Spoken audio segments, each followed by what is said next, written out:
Bismillahirrahmanirrahim. Assalamualaikum warahmatullahi wabarakatuh. Alhamdulillahirabbil alamin. Walladzi arsala rasulahu bil huda wa dinil haqq lidhirahu 'ala dini kulli. Wa kafa billahi syahida wa asyhadu an la ilaha illallah wahdahu la syarikalah. Wa asyhadu anna Muhammadan abduhu wa rasuluh.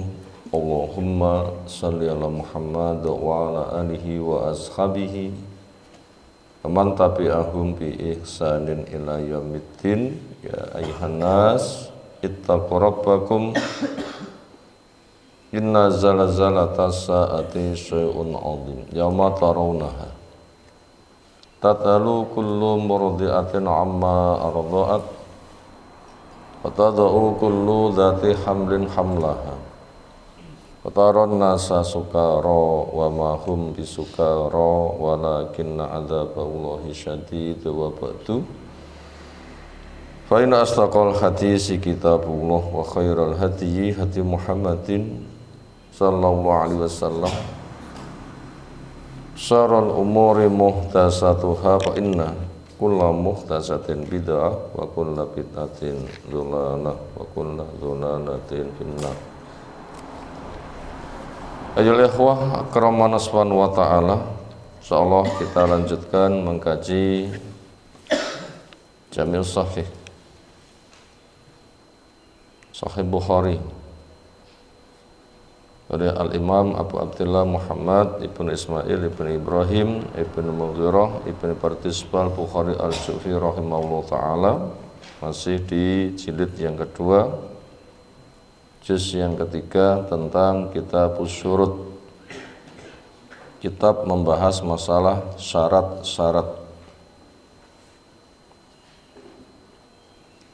Sebagaimana telah kita pahami, yang diangkat pada tema itu adalah mana syarat yang boleh, mana syarat yang tidak boleh. Secara umum manusia terikat dengan persyaratan yang diadakan bersama mitranya. Al-muslimu ala syurutihi. Orang Islam terikat dengan persyaratan yang disepakati antar mitranya. A, B kerjasama, syaratnya apa? Istilah silakan membuat sendiri. Tapi dengan syarat, dengan catatan, dengan peraturan, tidak menghalalkan yang haram dan tidak mengharamkan yang halal. Walau ada 1000 syarat tetapi bertabrakan dengan hukum Allah Ta'ala, maka syarat yang harus dikalahkan. Adapun syarat adalah artinya wujud adamu adam. Bila terpenuhi syaratnya ya sah, bila tidak terpenuhi syaratnya ya tidak sah. Sekarang masuk pada bab qala mu'allif rahimahullah ta'ala, babu ma yajuzu min syurutil mukatabi idza radiya bil bai' ala ayyuk taqo. Itu ya.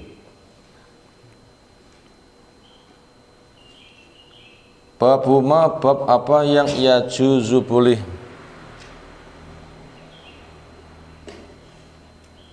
min syurutil mukatabi, dari syarat-syarat yang berkaitan tentang mukatab.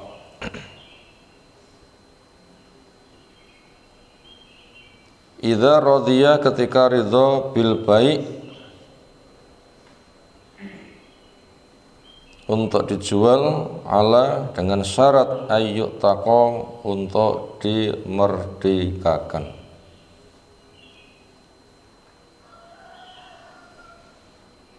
Mukatab ini kasusnya dengan budak yang pengen merdeka dari majikannya. Budak pengen merdeka dari majikannya dengan menebus dirinya. Budak ingin merdeka dari majikannya dengan menebus dirinya. Mungkin budak mengatakan pada tuannya, wahai tuanku, saya ingin merdeka.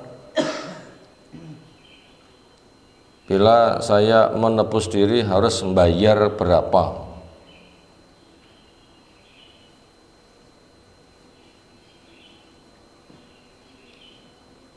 Bila ngangsur berapa waktu sekali dan untuk jangka waktu berapa lama?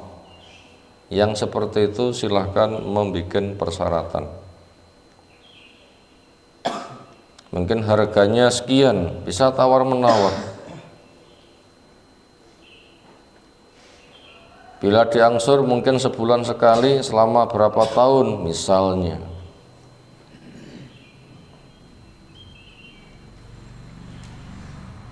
Itu mukata berkaitan tentang budak yang pengen merdeka dari majikannya dengan membayar. Adapun sebab perbudakan, ada cara jahiliyah, ada yang diizinkan di dalam Islam. Perbudakan gaya jahiliyah ialah karena berlaku hukum rimba, siapa yang kuat menguasai yang lemah. Yang lemah, yang bahaya bisa dibunuh, sisa harta bisa dirampas, orang-orangnya bisa diperjualbelikan atau dimanfaatkan sendiri dengan dipekerjakan dan semisalnya. Itu kalau gaya jahiliyah itu karena berlaku hukum rimba, yang kuat menguasai yang lemah. Adapun cara yang Islam memberikan izin, kalau cara jahiliyah jelas nggak diizinkan, hukumnya haram karena merampas harta orang lain, memakan harta orang lain. La ta'kulu amwalakum bainakum bil batil, kamu jangan makan harta dari transaksi di antara kamu dengan cara yang batil, termasuk merampok, memberlakukan hukum rimba yang kuat menerkam kepada yang lemah. Itu jelas cara jahiliyah haram. Cara yang diizinkan oleh Islam ialah misalnya di masyarakat ada pasar budak, andai lalu orang membeli dengan hartanya, boleh. Semisal beli ayam, beli apa, dagangan yang ada di masyarakat, yang itu memang jadi barang yang diperjualbelikan.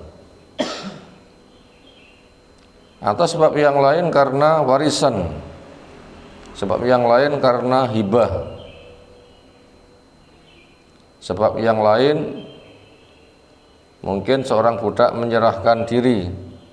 Saya seorang budak, saya nggak punya majikan, maka jadikan saya sebagai budakmu, andai. Ada apa enggak? Allah alam.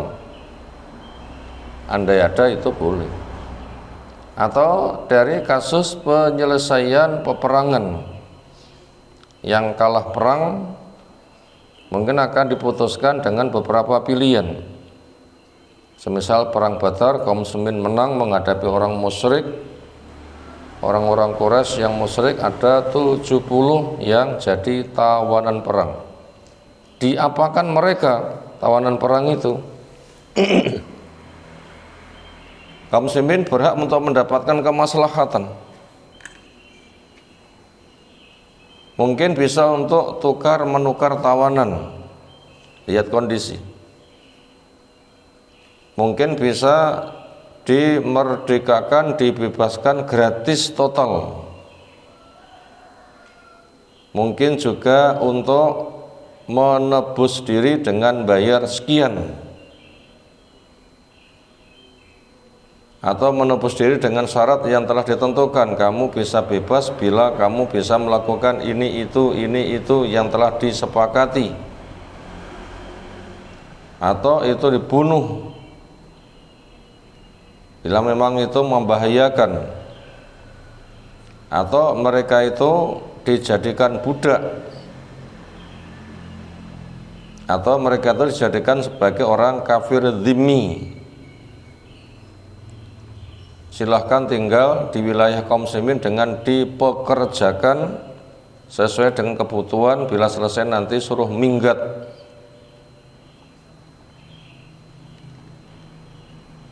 Nah, senada dengan itu tadi tentang seluk-beluk alam perbudakan. Kemudian apabila umat Islam memiliki budak beriman, apalagi perempuan, lalu memerdekakannya, maka itu pahalanya besar, akan dimerdekakan dari neraka seukuran dengan tubuh budak. Bila yang dimerdekakan itu tubuhnya utuh, ujung rambut, ujung kaki dimerdekakan, yang memerdekakan akan dimerdekakan dari neraka. Atau kemerdekaan budak termasuk di sana ada dosa, lalu dibutuhkan kafaroh, maka diantara kafarahnya dengan memerdekakan budak,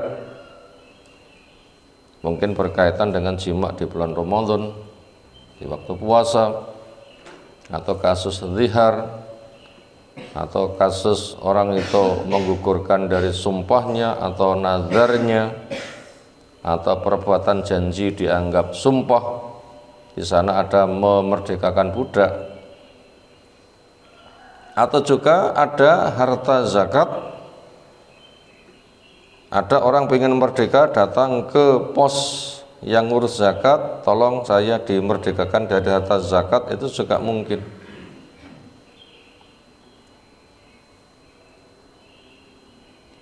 Kemudian untuk masuk yang ada di bab ini itu yang seperti apa mukatab itu, setelah kita ketahui seluk-beluk alam perbudakan, mukatab tadi adalah seorang budak transaksi dengan majikannya, pengen merdeka lalu bayar berapa. Itu nanti persyaratannya silahkan disepakati. Bayar sekian, habis atau orang menawar disepakati, itu jadi syarat. Supaya harus cash umpamanya disepakati, yaitu syarat. Atau bisa ngangsur setiap bulan berapa untuk sekian tahun, itu termasuk perkara yang disepakati. Makanya seperti itu hukum itu adalah diperbolehkan. Atau budak itu mencari orang yang mau membantu kemerdekaannya,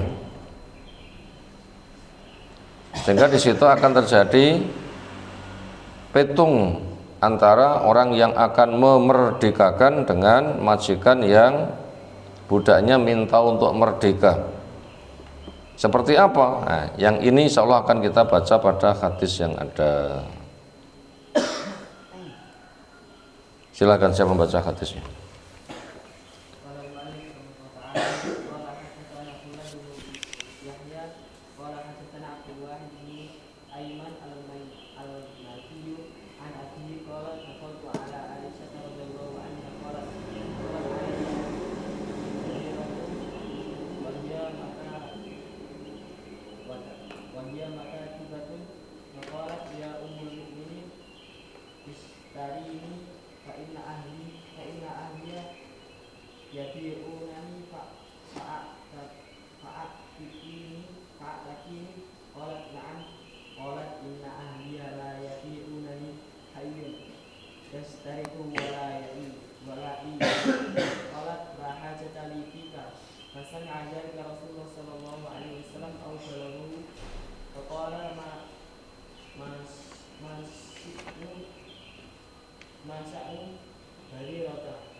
Hadis diceritakan dari Bu Aisyah radhiyallahu anha setelah dibacakan hadis tadi secara total. Imam Bukhari dari gurunya, guru dari gurunya, diringkas dari sahabat yang menceritakan hadis ini adalah Bu Aisyah radhiyallahu anha. Qalat, Bu Aisyah cerita, dakhalat Arya masuk kepada saya, Bariroh, seorang perempuan budak namanya Bariroh. Waya, di mana dia, perempuan yang namanya Bariroh ini, mukatabatun, perempuan budak ingin merdeka dari majikannya dengan membayar. Yang kasus Bariroh ini ada peristiwa hebat, menunjukkan tanda kekuasaan Allah yang sangat besar. Dia dituduh oleh majikannya menggelapkan kain milik anaknya.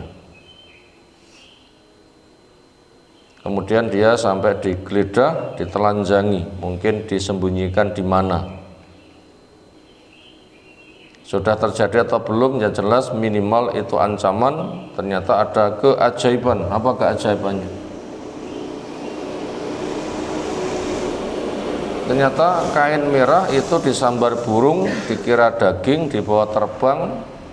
Ketika jelas bukan daging, oleh burung dijatuhkan lagi, keliyang-keliyang jauh dari atas. Kailu, mungkin bahasa kita begitu. Akhirnya dia selamat. Dia sangat bersyukur, terancam, selamat dari ancaman dengan Allah berikan pertolongan.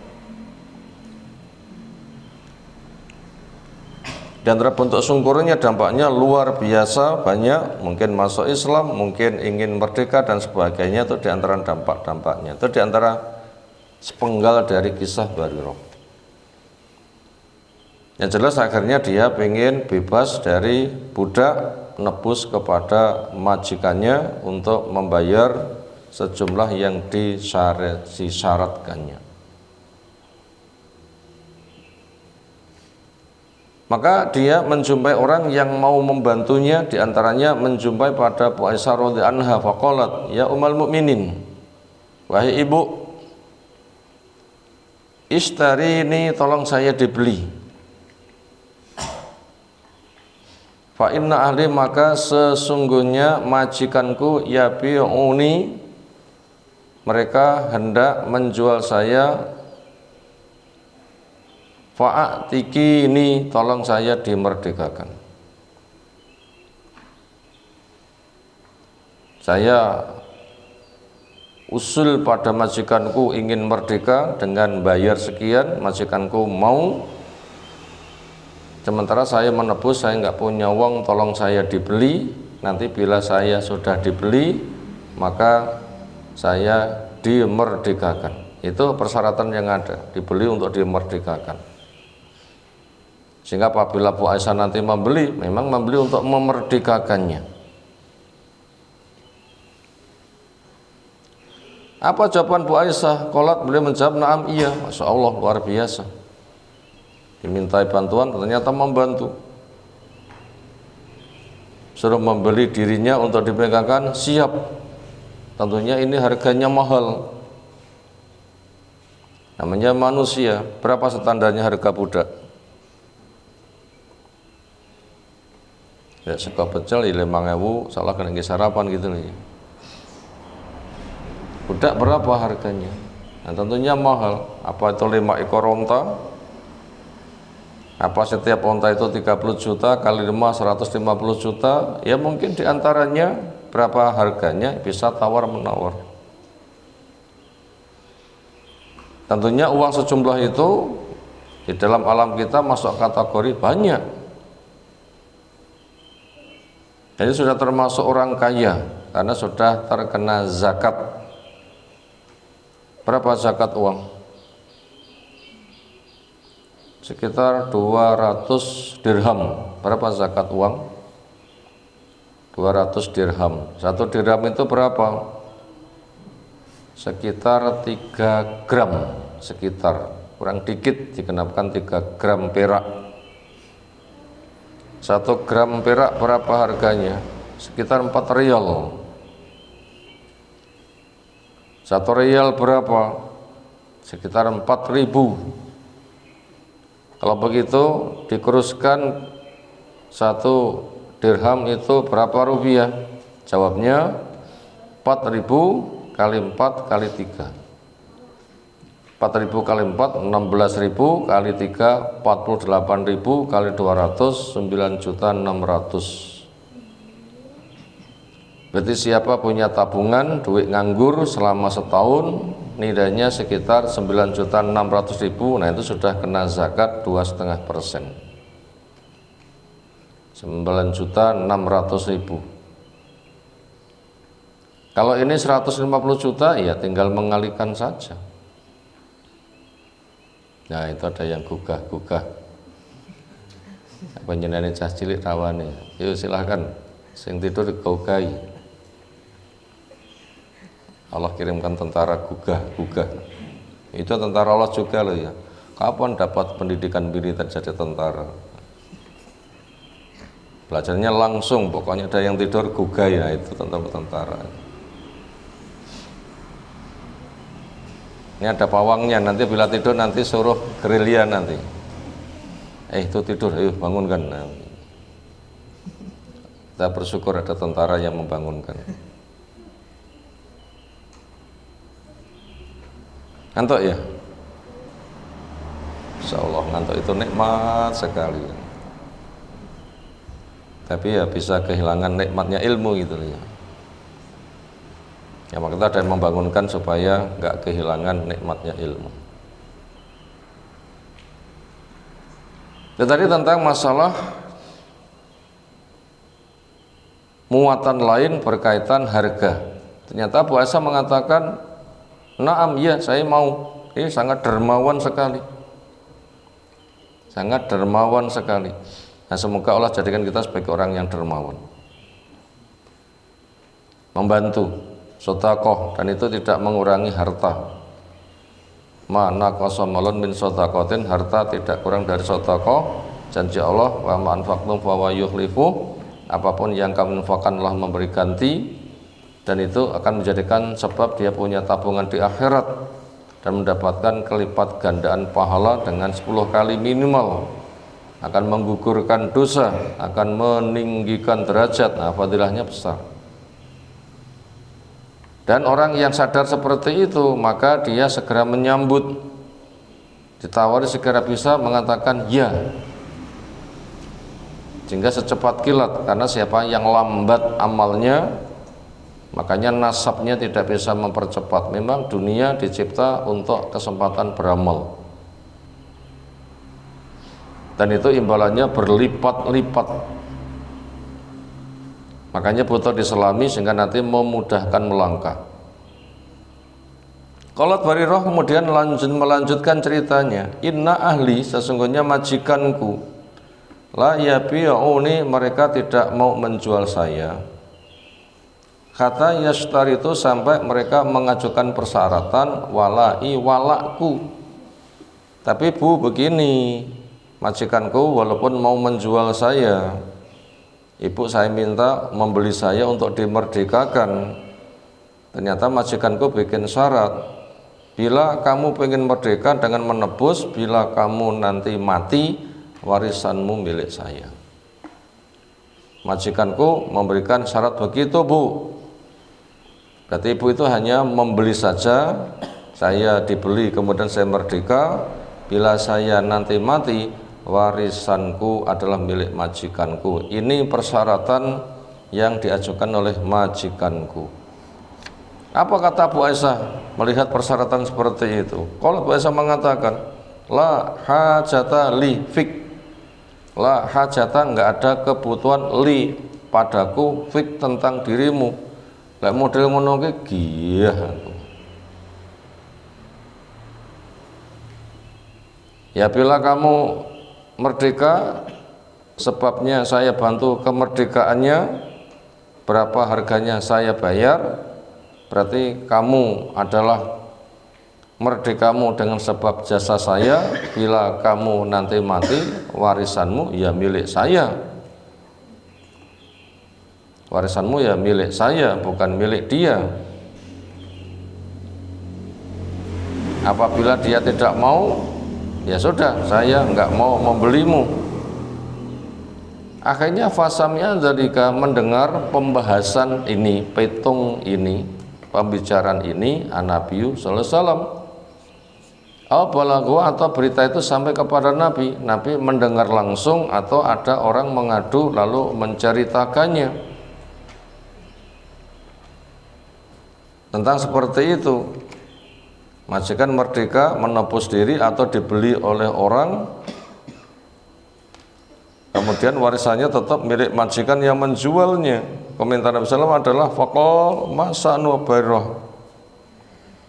Apa perihal Barirah ini? Kok seperti itu? Memang benar ya.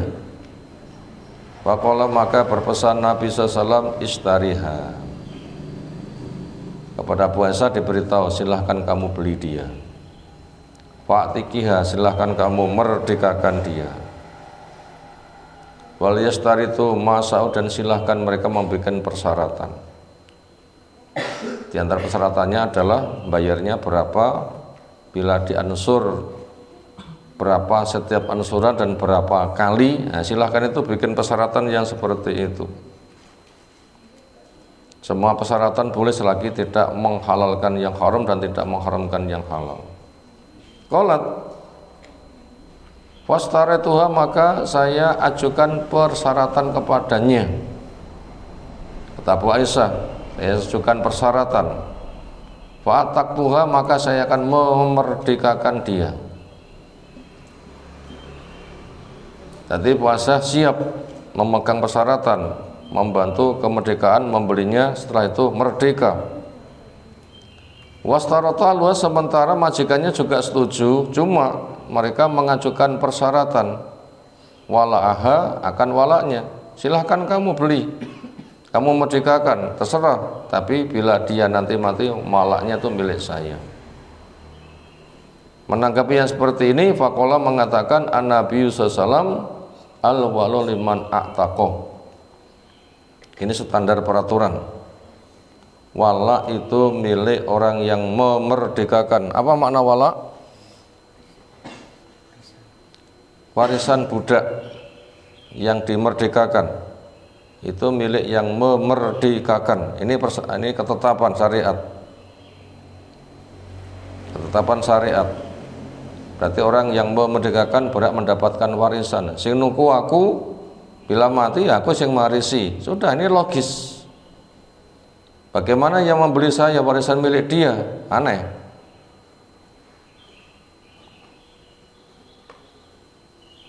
Nggak mungkin itu terjadi, tidak bisa. Namanya pemilik, dia yang punya hak. Dia membeli miliknya, dia punya hak mengatur.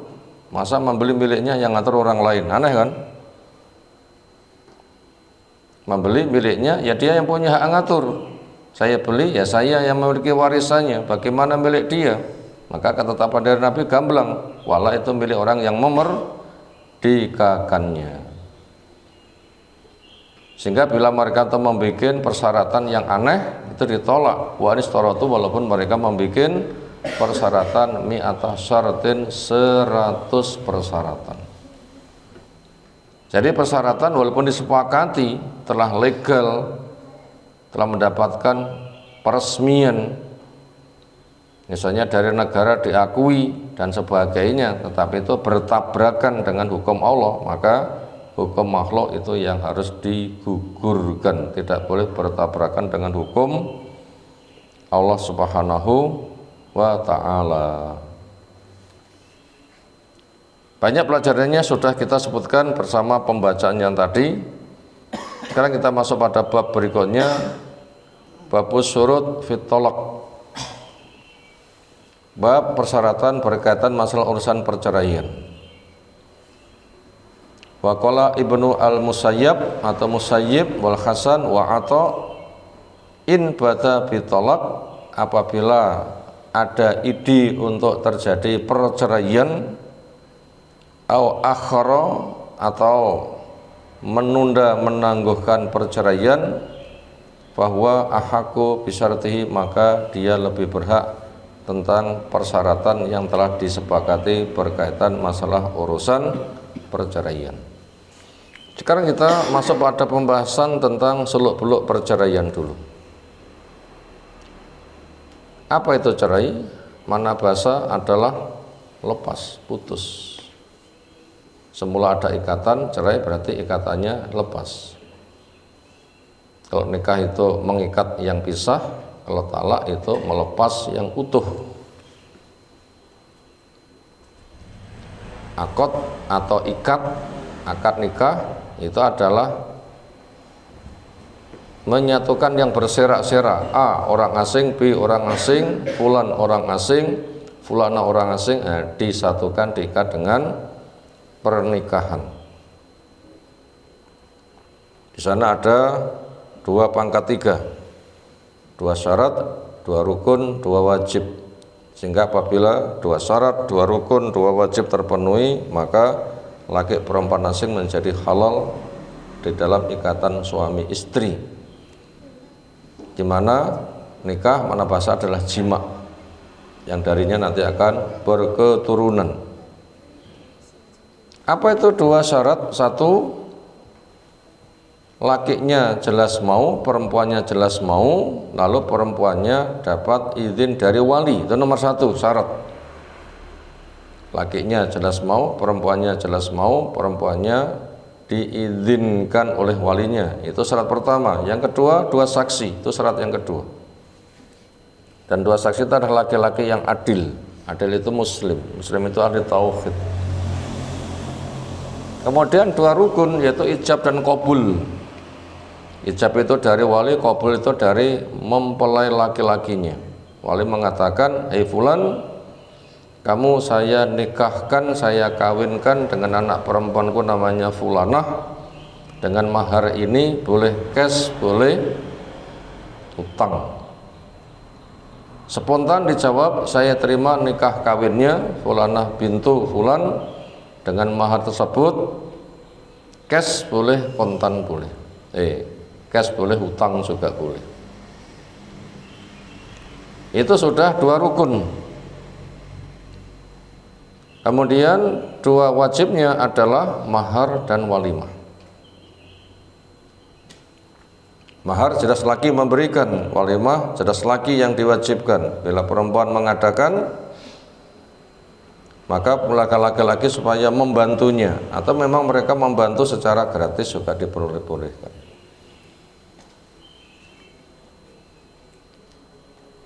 Kemudian yang namanya talak itu adalah hubungan nikah yang sah tadi sekarang dilepas, yang semula suami istri sekarang bukan.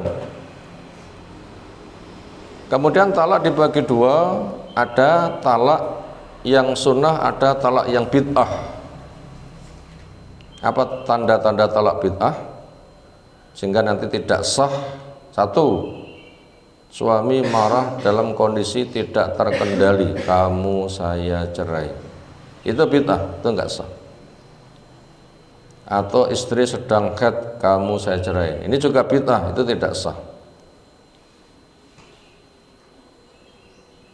Kemudian belum ada saksinya. "Oh, katanya cerai." "Mana? Kenapa kumpul kembali?" "Oh, katanya cerai." "Jadi apa enggak?" "Ya jadi."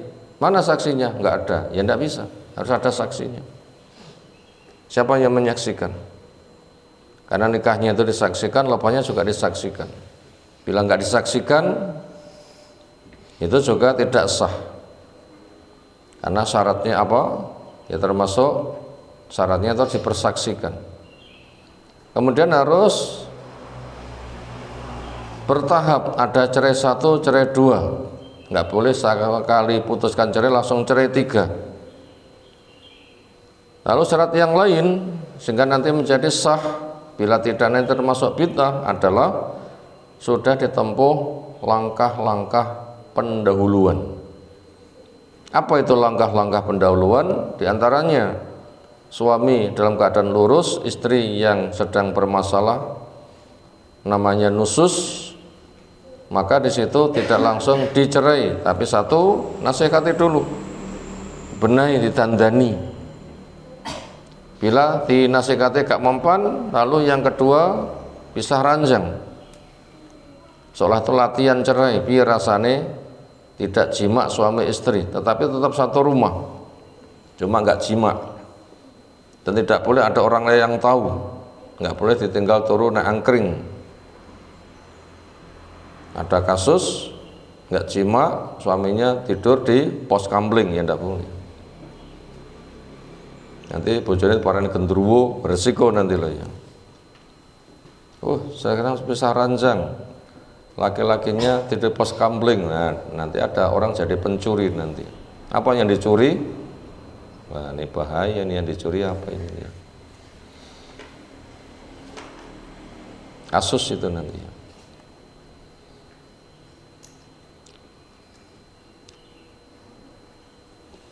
Kenapa Thomas kok nggak ada kebutuhan? Kuntul langsung sare, kamu diomong angel tinggal turu wae. Ya sebatas itu saja. Andaikan bakul gak dituku dagangan nih. Bila nggak mempan, itu pukulan pelajaran. Gimana caranya memukul? Dengan digantungkan tongkat atau cambuk di dinding. Nanti biar tanya, untuk apa itu mas? Ya ingin nyabeti sapi. Kok di rumah kita? Ya ingin ngilik ini sampean kuwi.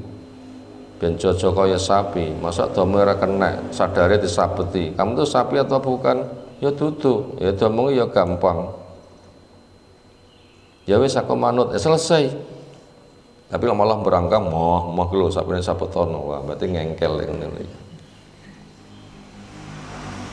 Apabila pemukulan pelajaran juga enggak mempan, malah nantang, itu bukan dicambukkan itu, ya digantungkan tapi dengan bahasa nyambuknya. Yang keempat adalah dengan diminta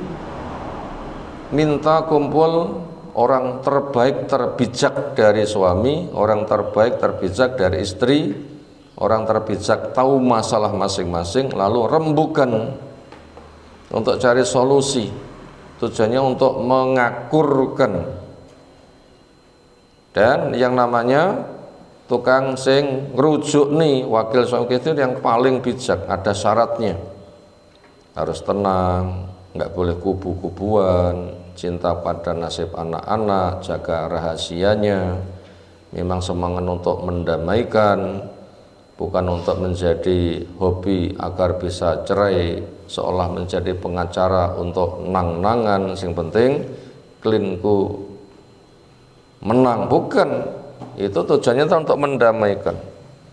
Apabila didamaikan lewat wakil masing-masing terbijak, itu memang nggak bisa selesai, baru diputuskan cerai. Itu namanya didahului langkah-langkah.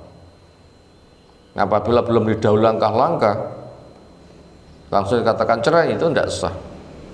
Karena itu obat keras. Maka diobati dengan obat ringan dulu. Obat ringan nggak bisa, baru obat keras. Obat ringan belum, langsung obat keras. Itu namanya tergesa-gesa. Nggak mungkin orang itu kondisi bertangga-tangga langsung mibur tangga yang kelima. Tangga 1, 2, 3 belum. Bagaimana begitu daftar sekolah langsung kelas 5, kelas 1 saja belum, pelajaran rong iso, langsung kelas 5 iso nyapu. Itu harus bertahap-tahap. Itu tadi contoh cerai bid'ah, walaupun ada kata kamu saya cerai tapi nggak terpenuhi syaratnya, nah itu nggak sah. Kemudian cerai sunnah yang gimana? Satu, sudah ditempuh langkah-langkah ketika istri nusus, nasihat gak mempan, pisah ranjang gak mempan, pukulan pasang gak mempan, doa keluarga rembukan gak bisa menyelesaikan, ya wis gaya ngene iki cerai, sehingga nanti mereka akan menanggung nasib anak-anak bila beranak-anak. Sehingga cerai itu nggak membuat dua keluarga musuhan. Kenapa? Itu menghasilkan rembukan. Apabila sudah ditempuh langkah-langkah tadi, maka diputuskan harus siap menghadapi masa iddah. Bila hamil itu siap menghadapi masa iddah, itu sampai melahirkan. Jadi mencerai istri hamil itu sah. Atau tidak pernah haid atau sudah habis masa haid, itu bisa sewaktu-waktu, karena iddahnya 3 bulan mudah untuk menghitung. Kemudian apabila dalam keadaan subur, maka ditunggu masa haid, bila sudah bersih silahkan putuskan cerai sebelum jima di masa bersih itu. Kemudian juga harus disaksikan. Itu diantara tanda-tanda cerai yang syar'i, dan itu sah cerai seperti itu. Makanya cerai itu dibagi dua. Ada yang bid'ah, nggak sah, ada yang mengikuti tuntunan sunnah, akhirnya nanti bisa disahkan.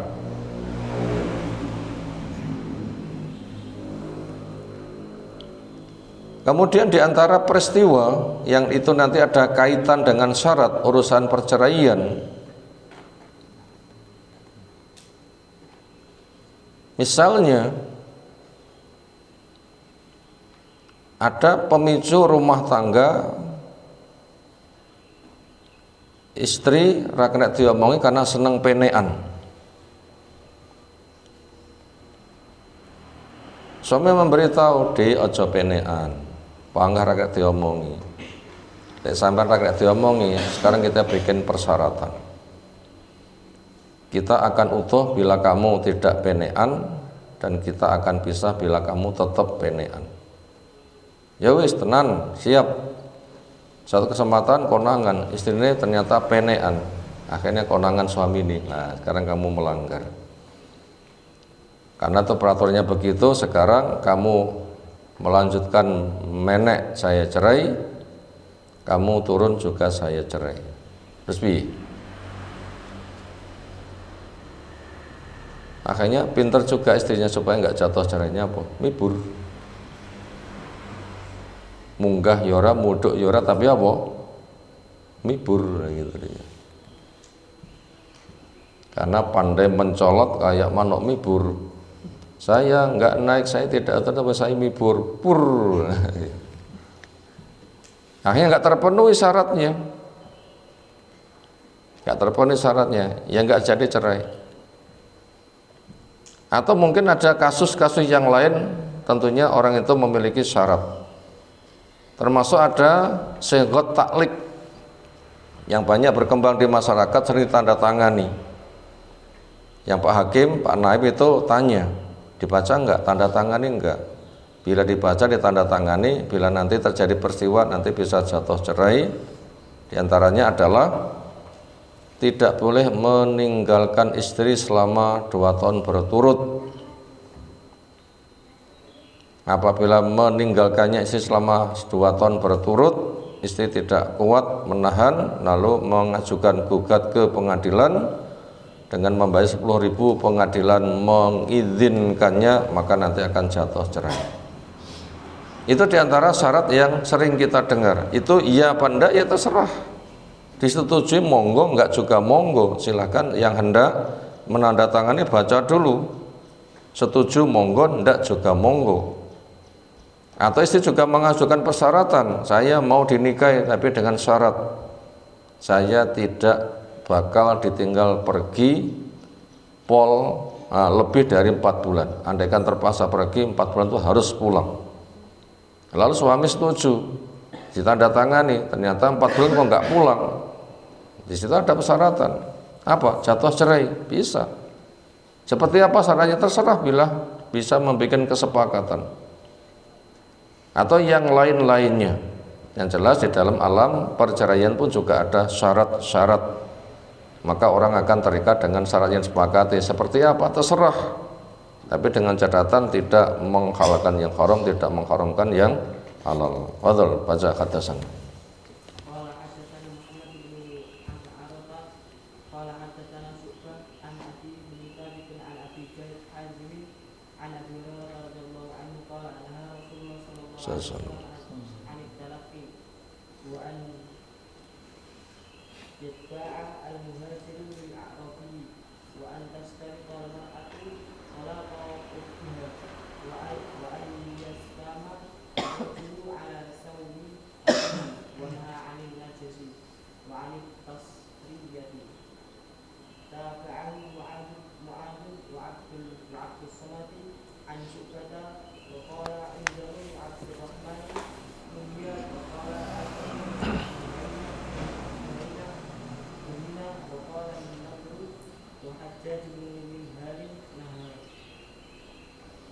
Hadis diceritakan dari Abu Hurairah radhiyallahu anhu, qol naha melarang Rasulullah SAW anit talaki, dari talaki.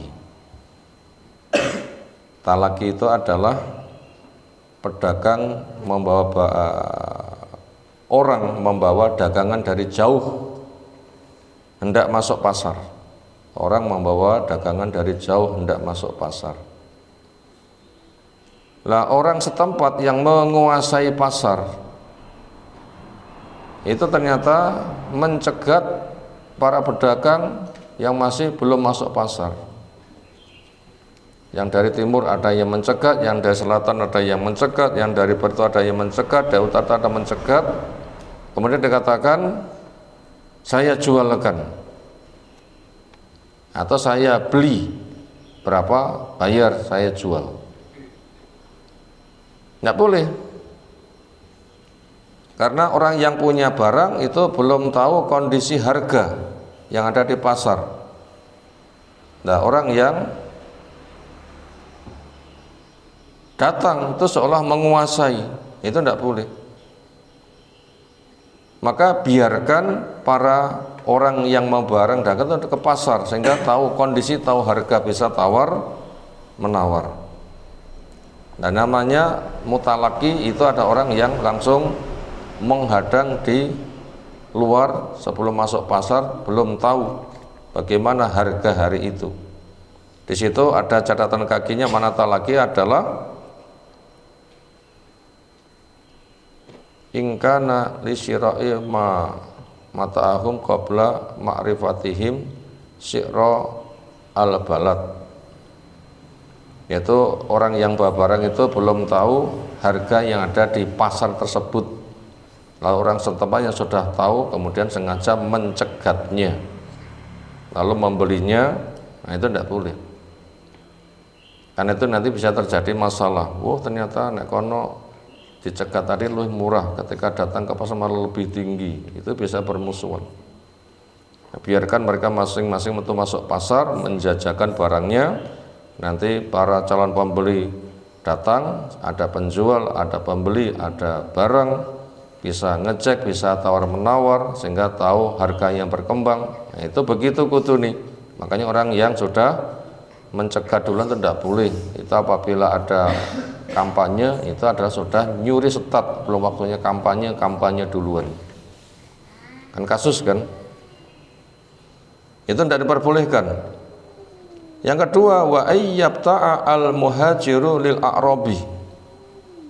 Yang namanya muhajir ini adalah orang setempat yang tahu seluk-beluk pasar. Namanya Arabi, orang yang datang dari jauh.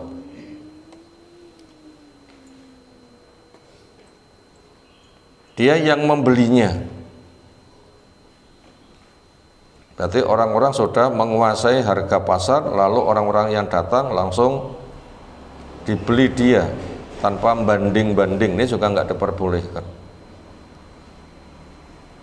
Yang ketiga termasuk yang diharamkan, wa antastarito almaratu talaqa ukhtiha. Seorang perempuan mensyaratkan untuk dicerai saudarinya. Artinya begini, ada laki-laki yang sudah beristri lalu dia itu hendak nikah lagi untuk poligami. Nah, perempuan yang hendak dipoligami bikin syarat, saya mau dinikahi apabila istrimu yang itu kau cerai. Ini bikin syarat sendiri, ini tidak boleh. Nek gelem dimadu, ya dimadu, tine ra gelem ya wis. Enggak boleh membuat syarat. Aku gelem dirabi asalkan itu dicerai. Yang ini enggak diperbolehkan. Sehingga solusinya adalah mau dimadu, lek gelem ya gelem, tine ora ya wis, enggak boleh membuat syarat. Saya mau asalkan dia dicerai. Itu yang ketiga. Yang keempat termasuk perkara dilarang, wa ayyas tama arju ala saumi akhih, menawar seseorang pada tawaran saudaranya.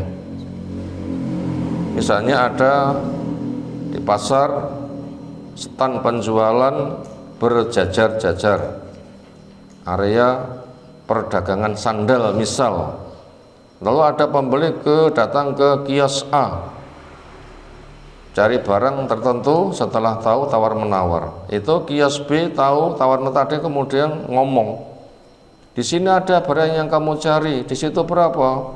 Di sini lebih murah dan ada bonus. Itu namanya merampas hak orang lain. Tidak boleh. A, B tawar menawar, biar selesai. Nggak jadi, silahkan pedagang yang lain menawarkan. Nonyol merampas seperti itu nggak diperbolehkan. Yang kelima, wanaha anin najasi, Rasul merang dari najas, itu penjerumusan, yaitu pedagang bikin kru.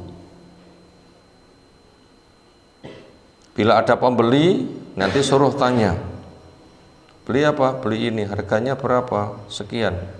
Nanti suruh ngomong, oh murah itu, bagus, silahkan dibeli, saya juga butuh barang itu langka, belilah, kamu beruntung mendapatkannya, saya juga mau beli. Jangankan tuh harganya 10.000, 50.000 saja saya mau. Kalau kamu nggak beli, nanti akan saya beli, itu murah. Akhirnya dia terdorong membeli, padahal orang tadi hanya abal-abal saja, supaya pembelinya betul-betul membeli. Nah itu termasuk itu penjerumusan, nggak boleh seperti itu. Demikian juga yang dilarang berikutnya, yang keenam, anit tasriyah. Ini termasuk jenis penipuan juga tasriyah itu. Apa? Menahan susu binatang. Jadi binatang itu memerahnya pagi diperah, sore diperah. Ada binatang ketika diperah itu air susunya sedikit. Sengaja sekian waktu nggak diperah sehingga air susunya itu tampak besar. Sehingga orang yang hendak membeli nanti tergiur, wah kalau begini hasil perahnya pasti banyak. Ternyata itu direkayasa, ternyata diperah sekali kopong seminggu. Oh ternyata dipermainkan kalau begitu. Nah orang yang mempermainkan itu juga termasuk nggak diperboleh, itu namanya tasriyah. Itu di dalam jual beli binatang peran yang seperti itu ada. Tabahu Mu'ad wa Abdus Samad an Su'bah wa qala Gundar wa Abdurrahman nuhiyat, menggunakan bahasa transaksi di atas 6 poin itu termasuk perkara yang dilarang. Wa qala Adam nuhina, menggunakan bahasa yang lain kami dilarang. Wa qala An-Nadhar wal Hajat Ibnu Minhal menggunakan bahasa naha, Nabi melarang. Kemudian dari 6 jenis pelarangan yang masuk pada bab ini adalah kasus persyaratan seorang perempuan ketika hendak dipoligami, dia mengajukan syarat, saya mau dipoligami asalkan istrimu yang itu kamu cerai. Nah syarat yang seperti ini hukumnya tidak diperbolehkan. Demikian 2 bab yang kita kaji pagi hari ini. Untuk berikutnya insyaallah kita kaji menyusul. Subhanakallahumma bihamdika asyhadu an la ilaha illa anta astaghfiruka wa atubu ilaik. Assalamualaikum warahmatullahi wabarakatuh.